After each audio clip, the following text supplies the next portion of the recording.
Au départ, quand les agents qui seront chargés de l'établissement du projet étaient venus, on imagine que ce ne serait pas réalisé.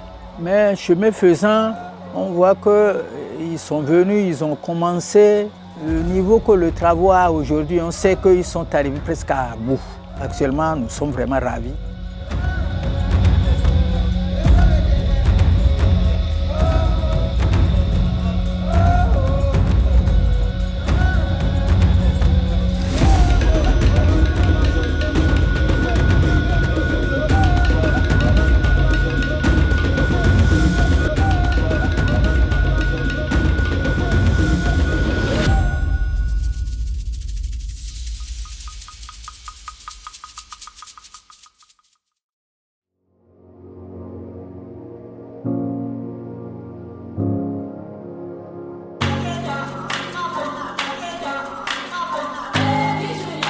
Il faut savoir qu'au Togo, en 2022, seulement 9% des habitants des zones rurales avaient accès à des sources d'eau potable sécurisées et 6% à des infrastructures d'assainissement sûres.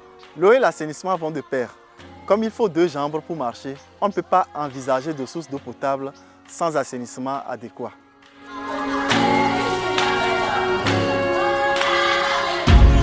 Le projet Bamono est un projet de réalisation d'ouvrages d'eau potable et d'assainissement sur 4 villages à Gomeseva, Bandidi et Batonou, qui sont de la commune du Bamono 2, et le village AVV, qui appartient à la commune des Lacs 2.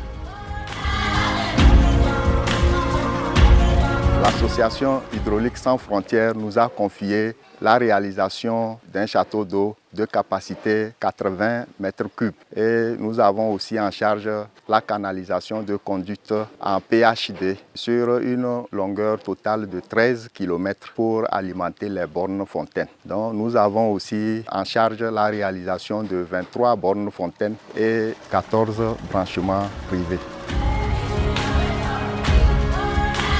C'est à travers ce projet qu'Hydraulique Sans Frontières au Togo réalise pour la première fois des latrines d'ordre privé. Nous sommes aujourd'hui à 48 latrines en cours de réalisation et des latrines publiques en milieu scolaire.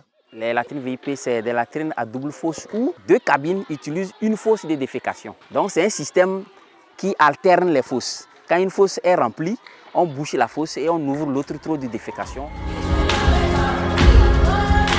Nous avons premièrement le robinet et ensuite une latrine qui vient d'être finie.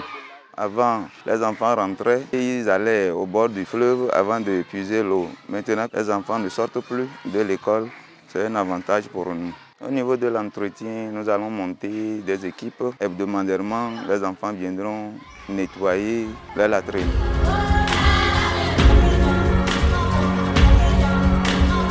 Les actions de sensibilisation ont été réalisées d'abord auprès des enfants dans les écoles primaires et dans les collèges, et ensuite auprès des adultes, de plusieurs manières, par du porte-à-porte. Nous avons également fait de la sensibilisation par petits groupes, essentiellement auprès de femmes, pour parler du sujet des menstruations.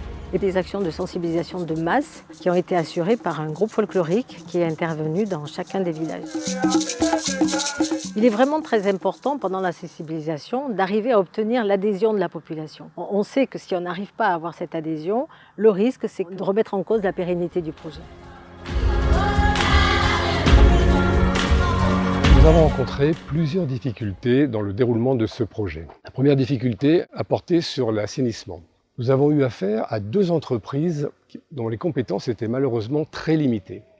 Ce qui nous a conduit, sur 2 marchés, à devoir rompre les contrats et passer de nouveaux marchés avec 2 nouvelles entreprises.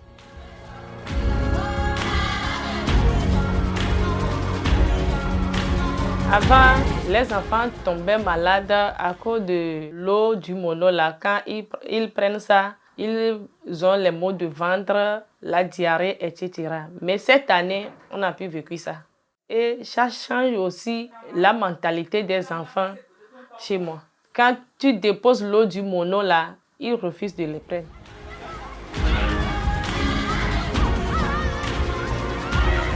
Pour l'eau potable, des gens prennent l'eau de la bonne fontaine. Ils vont au fleuve pour faire la lessive.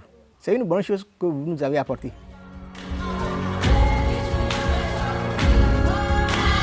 il y a de cela 2 ans, le Togo a entamé une nouvelle réforme du système de gestion des ouvrages. Aujourd'hui, le Togo en est dans sa phase pilote, où il n'est plus question des OCPA, mais d'une délégation du service public de l'eau. Il était question de voir avec le projet Bamono dans quel contexte est-ce que nous puissions aussi adopter les pas de la politique au Togo. Ainsi, confronté à cette situation de manque de personnel ou de manque d'entreprise, il a fallu réfléchir autrement et c'est ainsi qu'on est arrivé au commun accord avec la commune et le ministère de l'eau, où ce serait la commune temporairement qui prendra la gestion de l'ouvrage.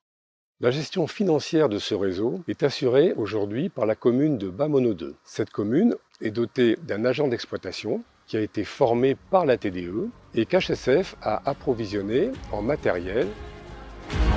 Nous avons eu à faire le suivi dans pratiquement tous les rouages du projet. Nous avons eu aussi à former les fontainiers. Au cours de cette formation, on leur a permis de comprendre comment il faut manipuler les vannes au niveau des bonnes fontaines, comment il faut accueillir même la clientèle, comment il faut lire le compteur, comment il faut tenir les cahiers de relevé. Nous avons eu aussi à appuyer la mairie pour qu'ils puissent comprendre que chaque élément a besoin d'être entretenu pour éviter les réparations, disons, curatives. L'argent recueilli sert donc à la maintenance et au renouvellement des ouvrages et également à payer l'ensemble des fontainiers qui, au droit de chaque borne fontaine, recueillent l'argent des bénéficiaires sur la base d'un prix de l'eau fixe. Afin d'arriver au fleuve Mono, il faut quand même une petite distance, mais cette fois-ci, c'est bien à notre portée. Vous faites 10 mètres déjà, l'eau est à notre portée.